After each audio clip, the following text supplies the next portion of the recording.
할렐루야. 제4차 엠마오 가는 길 우리 함께 걷는 우리 사랑하는 성도님들 환영하고 축복합니다. 오늘부터 5일간 함께 새벽에 예배하고 또 기도할 텐데 주님이 주시는 각자에게 주시는 그런 마음을 붙들고 또 우리 공동체에 주시는 주님의 마음을 붙들고 함께 예수님이 걸으신 그 좁은 길 걷는 여러분들 되시기를 축복합니다. 어제 여러 번 이제 좀 헷갈리신다는 전화를 받았습니다. 그래서 잠시 강구하면 어제 주보에 나누어 드린 헌금 봉투는 부활주일 헌금 봉투가 아니라 우리 엠마오 가는 길 특별 새벽 기도에 사용하는 헌금 봉투입니다. 매일 새벽마다 주님께 예물을 드리고 봉헌하게 될 텐데 1층이나 3층 본당에 구비되어 있으니 사용하시면 되겠습니다. 그리고 부활주일 헌금 봉투는 로비에 준비되어 있습니다. 그것을 사용하시면 되겠습니다. 또 고난주간 특세는 축도로 예배를 마무리하지 않습니다. 설교가 마쳐지면 우리 함께 기도할 텐데 기도하시다가 자연스럽게 귀가하시면 되겠습니다. 제4차 엠마오 가는 길 특별 새벽 기도의 첫 번째 시간에는 네 말이 옳도다 라는 제목으로 우리 함께 말씀을 나누도록 하겠습니다. 오늘도 여전한 방식으로 오늘 우리에게 주신 큐티인 큐티 본문 말씀입니다. 이 말씀을 통해서 우리 공동체와 여러분 각자 개인에게 주시는 주님의 음성을 들으시고 그 말씀으로 삶을 해석하여 또 순종하는 여러분들 되시기를 축원합니다. 본문에는 예수님의 재판 이야기가 나옵니다. 예수님의 재판은 이스라엘 안에 있는 그런 권력 집단들의 이익과 그런 이해 관계 속에서 계속해서 돌아가게 됩니다. 물론 주님의 섭리 아래 예수 그리스도께서 심판당하시고 재판당하시고 수치당하시는 모든 것들을 주님께서 순종하셨지만 우리가 표면적으로 보기에는 이스라엘 가운데 있는 그런 권력 집단들의 이익과 이해관계 속에서 예수님의 재판이 지금 돌아가게 있는 것이죠. 그리고 그 가운데 예수님께서 공개적으로 그리고 아주 잔인하게 죽음을 당하시게 됩니다. 오늘 본문을 보면 세 개의 권력 집단이 나옵니다. 첫 번째는 대제사장들을 중심으로 한 사내들인 공회가 권력 집단입니다. 그리고 또 하나의 권력 집단은 유대 민족에 대한 통치권은 가지고 있었지만 그런 민족적인 문제, 특히 종교적인 문제에는 전혀 관여하지 않는 로마 당국의 대표였던 로마 총독 빌라도가 두 번째 권력 집단입니다.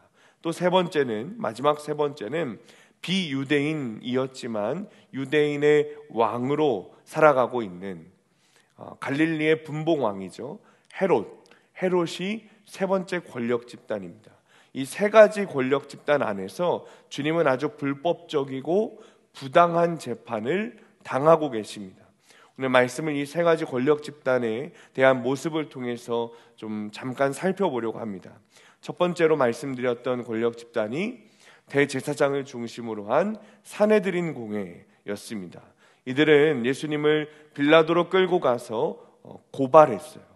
2절 말씀인데 우리 함께 읽습니다. 2절 시작. 고발하여 이르되 우리가 이 사람을 보매 우리 백성을 미혹하고 가이사에게 세금 바치는 것을 금하며 자칭 왕 그리스도라 하더이다 하니. 이들이 예수님에 대해서 빌라도에게 고발하는데 이들이 고발하는 내용이 전부 다 거짓이에요.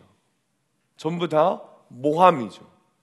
첫 번째로 백성을 선동하여 질서를 어지럽혔다라고 말해요. 사회적 혼란을 야기했다는 거죠. 두 번째, 가이사에게 세금을 내지 말라고 했다라는 거예요. 경제적인 혼란을 야기했다는 거예요. 유대인은 로마의 식민지였기 때문에 상당수의 세금을 로마 제국에 갖다 바쳐야 했는데 유대인들로 하여금 로마 황제 가이사에게 세금을 내지 말라고 예수님이 선동했다는 거죠. 유대인들의 탈세를 유도했다는 거예요. 그리고 세 번째는 자칭 왕 그리스도다라고 했다라는 것이죠. 여러분, 이것은 반역죄입니다. 내란죄죠. 당시 국가의 유일한 최고 권력자는 로마 황제인데 예수가 스스로 내가 이 땅의 왕이다라고 했다는 거예요. 그런데 여러분, 이 세 가지 다 모두 명백한 거짓말입니다. 2절에 그 미혹하다라는 것, 선동하다라는 것은 백성들을 예수님이 선동한 적이 여러분 전혀 없어요. 오히려 백성들이 예수님을 잡아서 데려다가 억지로 왕을 시키려고 할 때 여러분, 예수님은 어떻게 하셨죠? 도망가셨다 이 말입니다. 그리고 가이사에게 세금을 바치는 것을 금하신 적도 없습니다. 오히려 하나님의 것은 하나님에게, 가이사의 것은 가이사에게 바치라 말씀하셨어요. 또 주님은 세상 나라의 왕이 되려고 하지 않으셨습니다. 세상 나라에 관해서 말씀하지 않으셨어요. 하늘나라의 왕이셨죠.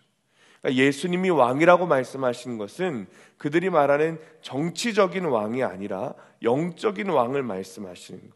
그러니 이 지금 사내들인 공예를 대표하는 이 대제사장들이 빌라도에게 고발하는 모든 내용은 다 거짓이죠. 거짓말이에요. 모함이에요. 자, 두 번째 그룹은 빌라도 총독, 로마를 대표하는 빌라도 총독이었습니다. 이 빌라도는 예수님에 대해서 아주 일관적으로 냉담했어요. 무책임했습니다. 자, 3절에서 7절 말씀 우리 함께 읽습니다. 시작. 빌라도가 예수께 물어 이르되 네가 유대인의 왕이냐? 대답하여 이르시되 네 말이 옳도다. 빌라도가 대제사장들과 무리에게 이르되 내가 보니 이 사람에게 죄가 없도다 하니 무리가 더욱 강하게 말하되 그가 온 유대에서 가르치고 갈릴리에서부터 시작하여 여기까지 와서 백성을 소동하게 하나이다. 빌라도가 듣고 그가 갈릴리 사람이냐 물어 헤롯의 관할에 속한 줄을 알고 헤롯에게 보내니 그때 헤롯이 예루살렘에 있더라. 자, 앞에서 보면 대제사장과 그 사내들인 공회의 무리가 예수님에 대해서 거짓으로 고발했어요. 빌라도에게 고발했죠. 그것에 대해서 빌라도가 예수님에게 신문합니다. 추궁하고 신문하죠. 그 결과가 무엇이죠? 죄가 없다. 4절에 보면 빌라도가 말하기를 이 예수라는 자에게 죄가 없다. 아무리 봐도 예수에게는 죄가 없는 거야. 그 무슨 뜻이냐? 정치적으로 군사적으로 나에게 위협이 되지 않는다라는 뜻이에요. 그러니 여러분, 그들을 예수를 고발한 대제사장들, 그 사내들인 공회가 얼마나 기분이 나빴겠어요. 마음에 들지 않는 거죠. 5절에 이야기하죠. 더욱 강하게 말하되 그가 온 유대에서 가르치고 갈릴리에서부터 시작하여 여기까지 와서 백성을 소동하게 했습니다. 그러니까 화가 나서 이 대제사장들이, 사내들인 공회의 그 구성원들이 빌라도에게 막 손가락질하면서 이야기하는 거예요. 여러분, 패션 오브 크라이스트 영화 보셨습니까? 그 장면이 나와요. 그 공회의 대제사장들이 아니라고, 이 사람이 어떻게 죄가 없냐고 막 삿대질을 하면서 빌라도가 더 높은 자리에 있음에도 불구하고 막 화를 내는 거죠. 그 이야기를 듣던 중에 빌라도가 한 가지를 확인했어요. 빌라도가 듣고, 6절에 빌라도가 듣고 그가 갈릴리 사람이냐? 이 사람이 갈릴리 사람이야? 예수라는 사람이 갈릴리 사람이란 말이야? 이게 무슨 뜻인지 아십니까? 이 예수라는 사람이 갈릴리 사람이면 이 예수는 내 소관이 아니다 라는 뜻인 거예요. 발을 빼는 거죠. 그러니까 빌라도가 보기에 예수라는 사람은 정치적으로나 군사적으로나 로마 제국의 위협이 되지 않고 내가 지금 통치하고 있는 이 식민지 유대 땅에 별로 위협이 되지 않는 거예요. 그러니 빌라도는 별로 이 예수의 일에 대해서 간섭하고 싶지 않았어요. 귀찮은 거예요. 유대 민족의 일을 간섭하고 싶지 않은 거죠. 너희 민족의 일은 너희들끼리 해결해라. 종교적인 일이면 너희들끼리 그냥 다 해결해라 라면서 갈릴리 분봉왕 헤롯에게 그것을 다 떠넘기는 거예요. 책임을 전가하는 거예요. 여러분, 그런데 아무리 갈릴리 지방의 분봉왕이 헤롯의 소관이라고 할지라도 여러분, 빌라도는 로마의 총독으로서 이스라엘을 총괄하는 역할을 맡고 있었던 거죠. 그렇다면 자신이 다스리던 그 이스라엘의 한 청년, 자기가 보기에도 무혐의하게 고발당한 억울한 그 청년의 일에 대해 이 빌라도는 관심을 가지고 그의 억울함을 풀어주었어야 하는 것이 사실은 빌라도의 역할이죠.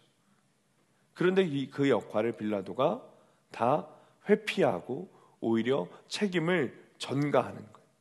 아주 무책임하고 냉담하고 민족적인 문제에, 종교적인 문제에 발을 담그고 싶지 않은 거예요. 복잡해지고 싶지 않은 거예요. 이것이 로마 총독 빌라도의 모습입니다. 자, 세 번째는 누구라 그랬죠? 헤롯. 헤롯은 유대인은 아니었어요. 비유대인이었지만 왕이 되었습니다. 이 헤롯은 예수님이 태어나실 때 그 아기들을 다 죽였던 그 헤롯 대왕은 아니고 그 헤롯 대왕의 아들 헤롯 안티파스죠. 헤롯 안디바라고 하는 헤롯 대왕의 아들입니다. 그래서 갈릴리 지역에 헤롯 이스라엘 사람들을 다 다스리지 못하고 갈릴리 지역을 뚝 떼서 그곳에 분봉왕 역할을 하고 있던 사람이 지금 본문에 나오는 헤롯이죠. 이 헤롯 왕은 예수 그리스도와 하나님의 이야기에 대해서 전혀 믿지 않는 사람이었어요. 전혀 믿음이 없는 사람. 8절에서 12절 말씀 우리 함께 읽습니다. 시작. 헤롯이 예수를 보고 매우 기뻐하니 이는 그의 소문을 들었으므로 보고자 한지 오래였고 또한 무엇이나 이적 행하심을 볼까 바랐던 연고로라. 여러 말로 물으나 아무 말도 대답하지 아니하시니 대제사장들과 서기관들이 서서 힘써 고발하더라. 헤롯이 그 군인들과 함께 예수를 업신여기며 희롱하고 빛난 옷을 입혀 빌라도에게 도로 보내니 헤롯과 빌라도가 전에는 원수였으나 당일에 서로 친구가 되니라. 아멘. 8절에 보면 빌라도가 보낸 예수를 보고 헤롯이 기뻐했다라고 말해요. 기뻐했다. 여러분, 헤롯이 예수를 보고 기뻐했던 것은 아주 1차원적이었어요. 예수에 대한 소문을 들었는데 한번 만나보고 싶었던 거예요. 예수라는 사람이 그렇게 이곳저곳 다니면서 기적을 베풀고 사람들을 낫게 하고 그런 여러 가지 일들을 하고 다닌다는 소문을 들은 거죠. 그러니까 그 사람을 한번 보고 싶었던 거죠. 뭐죠? 호기심이요, 호기심. 구경꾼의 마음. 헤롯이 예수님에 대해서 관심을 가졌던 것은 이 사람이 하나님의 아들이고 메시아고 그리스도고, 여러분 이런 것은 애초에 관심이 없었어요. 그러니까 믿음이 아예 없는 사람이에요. 그러니 호기심으로 예수께 여러 가지를 막 묻습니다. 그런데 주님은 우리가 어제 주일에 나눴던 것과 마찬가지로 전혀 대답하지 않으시죠. 침묵하세요. 그러자 헤롯이 자신들의 군인과 함께 예수님을 희롱하고 조롱합니다.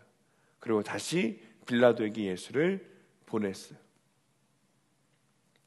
여러분 마치 탁구공처럼 사내들인 공의에 갔다가 빌라도에게 갔다가 또 헤롯에게 갔다가 또 빌라도에게 갔다가 그렇게 그 이스라엘 안에 있는 그 권력 집단 안에서 그 손 안에서 놀아나는 그 비참한 모습으로 예수님이 지금 서 계신 거예요.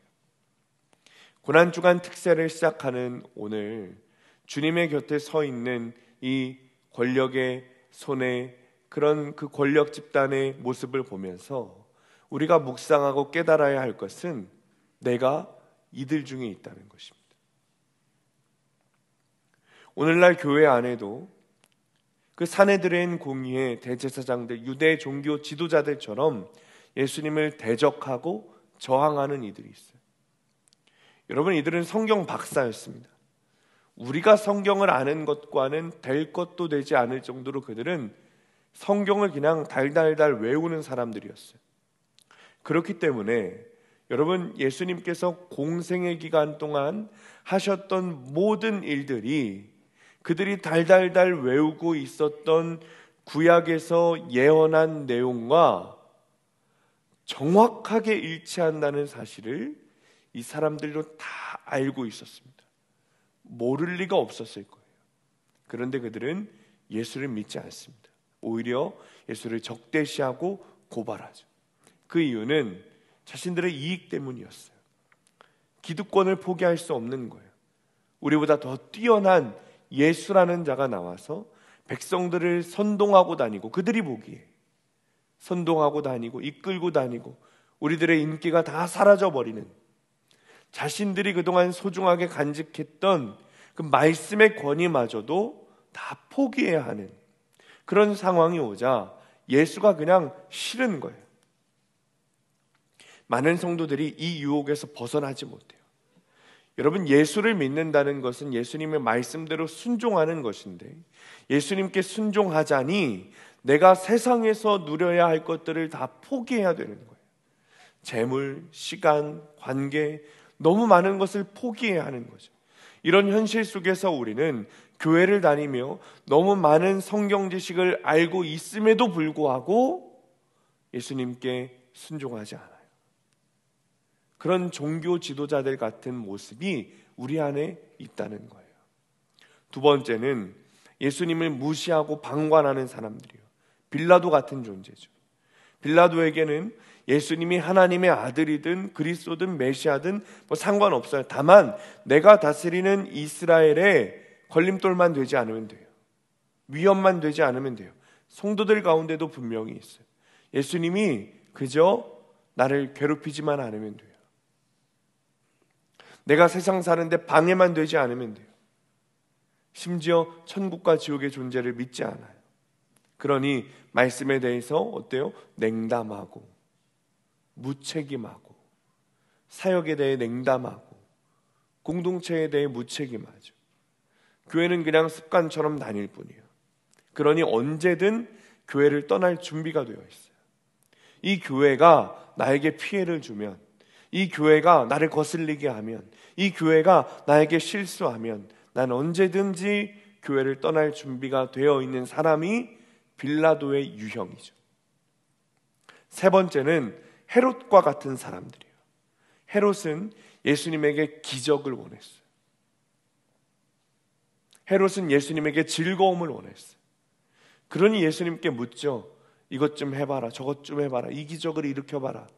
전형적인 기복주의의 사람들입니다. 예수님의 능력으로 그냥 나에게 어떤 축복을 해주고 축복만 해줬으면 좋겠는 거예요. 그저 내 문제를 해결만 해줬으면 좋겠는 거예요. 그런데 예수로부터 얻을 수 없으니 어떻게 합니까? 그를 조롱하고 희롱하죠. 기복주의에 있는 사람들이 다 그렇습니다. 주님께 간절히 기도해요. 그런데 그 기도의 내용이 영혼 구원의 내용이 아니에요. 하나님 나라가 아니에요. 하나님의 의가 아니에요. 기복이죠. 그런데 그 기도에 주님이 응답하지 않으시면 어떻게 하죠? 당신이 나한테 어떻게 그럴 수 있냐며 손가락질하는 거예요. 하늘을 대고 하나님께 욕하는 거예요. 사랑하는 성도님들, 혹시 이들 중에 우리의 모습은 없습니까? 이들 중에 이들과 닮은 모습이 내 안에 없습니까? 그런데 오늘 말씀을 묵상하면서 본문에는 언급되어 있지 않지만 이런 예수님께서 말도 안 되는 그 새 권력들에게 재판받는 그런 과정 가운데 굉장히 부당하고 불의한 상황 속에서 예수님의 죽음에 대한 재판이 펼쳐지는데도 불구하고 침묵하고 무기력하게 있었던 또 하나의 집단이 있습니다. 그들이 누구냐면 예수님의 제자들이에요. 그들은 하나님을 믿는다고 말해요. 그들은 예수를 따르고 3년간 함께 살았던 사람들이에요. 동고동락했던 사람들이에요.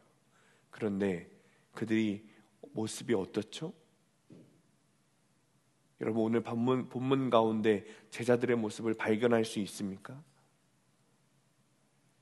발견할 수 없어요. 그들은 숨어 있었어요. 두려움 가운데 숨어 있었어요. 세상 권력에 두려워 혹시 나도 저렇게 재판받지 않을까? 혹시 나도 저렇게 죽임당하지 않을까? 두려워 숨어 있었어요. 그들 역시도 예수님을 믿는다고 말했지만 실제적으로 예수님의 죽음이 다가오자 두려움 앞에 그들의 믿음은 온데간데 없이 다 사라지고 말았어요. 여러분, 오늘 본문은 이 자리에 앉아있는 저를 포함해서 이 자리에 앉아있는 그 누구도 빠져나가지 못하게 합니다. 그 어떤 사람도 이 네 가지의 사람 중에 걸리지 않는 사람이 없는 거예요. 아무도 없어요. 다시 말하면 오늘 본문은 우리 중에 그 누구도 의인은 한 명도 없다고 말해요. 저를 포함한 이 자리에 앉아있는 모든 사람들이 다 100% 죄인인 것을 가르쳐주고 있어요. 또다시 말하면 오늘 본문의 재판을 끝으로 예수님께서는 십자가 위에서 모든 피와 물을 흘리시고 죽으시게 되는데 그 어느 누구도 예수 그리스도의 이 십자가 죽음 없이는 구원받을 수 없는 존재라는 것을 오늘 본문을 통해 가르쳐주고 있는 거예요. 여러분, 저는 오늘 말씀을 묵상하면서 주님께서 또 우리에게 사랑을 말씀하고 계시다는 것을 깨달았어요. 오늘 본문을 통해 저와 여러분 모두는 우리는 예수님 없이는 살 수 없는 존재이고 예수님의 십자가 죽음과 그 보혈의 흘리심 없이는 구원받을 수 없는 존재라는 것을 주님이 우리에게 가르쳐 주심으로 말미암아 우리의 마음을 새롭게 하고 다시 주님의 그 십자가 안으로 초청하시는 예수 그리스도의 그 사랑을 보게 됩니다. 사랑하는 성도님들, 우리가 예수 그리스도의 복음의 증인이 되기 위해서는 주님의 그 고난의 길에 동참하고 주님이 가르쳐 주신 그 좁은 길을 걷기 위해서는 다른 무엇이 필요한 것이 아니라 나는 예수 그리스도 없이는 살 수 없는 존재입니다. 나는 주님의 그 십자가 보혈 없이는 구원받을 수 없는 죽어 마땅한 죄인입니다 라는 사실을 인정하고 믿는 것입니다. 그것이 믿어지고 인정될 때 그제서야 비로소 예수 그리스도의 십자가를 직면할 수 있고 그 십자가에 정면 충돌하여 복음의 증인으로서 살아갈 수 있는 거예요. 그렇기 때문에 주님은 계속해서 우리에게 죄인이라고 말씀하세요.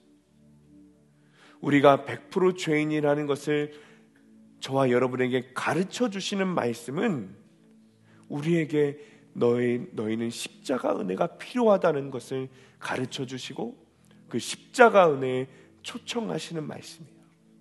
그래야만 너희가 그것을 깨닫고 인정해야만 십자가 은혜를 찾을 수 있다. 주님이 우리에게 초청하시는 거예요.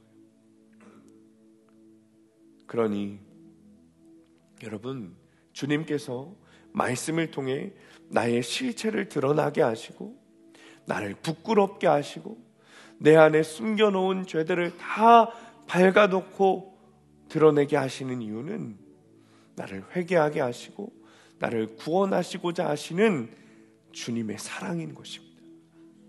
말씀을 마칩니다.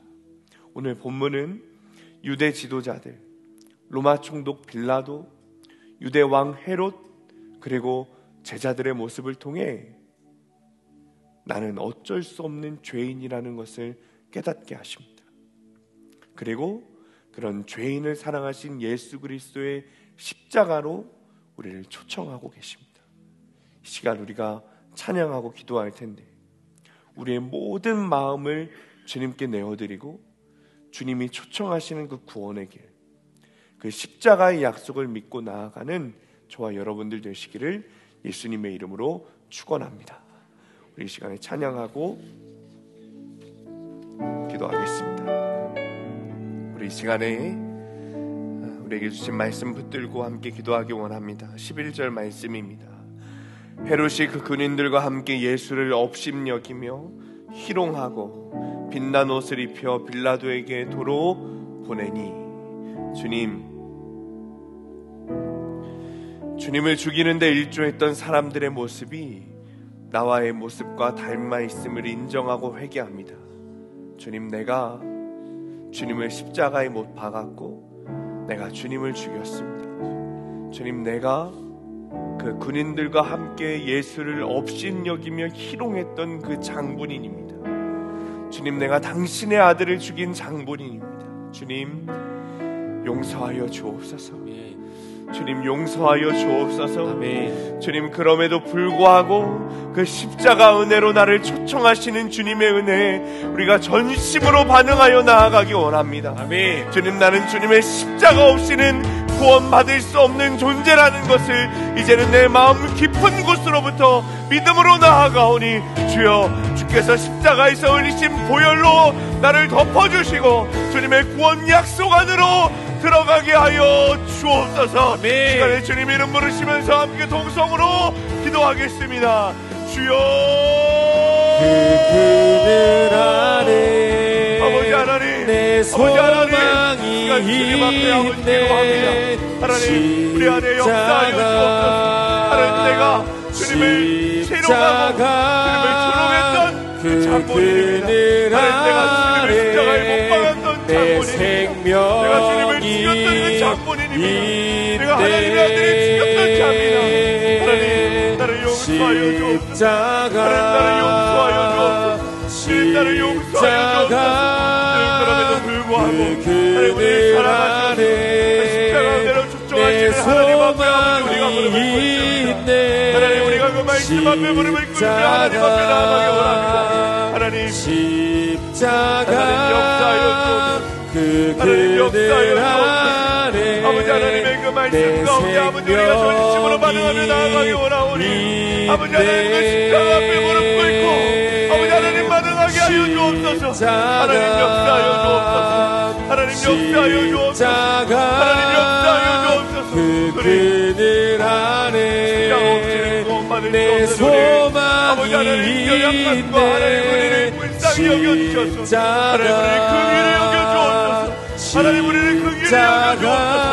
주여, 하나님 시간에 말씀을 들어주시고 말씀이신 주님 우리에게 친히 임재하여 주시사 우리 마음 가운데 성령으로 임재하여 주시사 하나님 우리 마음 가운데 말씀이 내리는 귀가 열리게 하시고 영이 열리게 하셔서 하나님 아버지, 주님이 주신 말씀으로 아버지, 이 시간 하나님 우리의 귀가 밝게 드러나게 하시며 아버지 하나님, 내가 100% 죄인 것이 다 인정되고 믿어지게 하여 주옵소서. 아버지, 그것부터 시작해요 하나님 앞에 나아가고 십자가 앞에 아버지, 우리의 모든 죄 우리 오빠가 나아가는 아버지의 역사가 일어나게 하여 주옵소서. 하나님, 시간 믿음으로 나아가오니 주님, 우리의 죄를 아버지 용서하여 주시기를 원합니다. 주님, 정말 용서하여 주시기를 원합니다. 하나님, 용서하여 주시기를 원합니다. 주님께서 올리신 그 십자가 보혈로 아버지 우리를 덮어주시기를 원합니다. 주님의 구원 약속으로 돌아가기 원하오니 하나님, 우리에게 그 십자가 보혈로 주어 그 십자가 보혈의 피로 하나님 우리의 영혼을 덮어주옵소서. 우리 삶을 덮어주옵소서. 가정을 덮어주옵소서. 우리 교회를 덮어주옵소서. 하나님 역사하여 주시자. 아버지 역사하여 주시자. 말씀으로 하나님 역사하여 주시자. 하나님, 우리가 그 십자가 그늘 아래 소망과 생명을 품고 나아가는 내 역사가 있게 하여 주옵소서.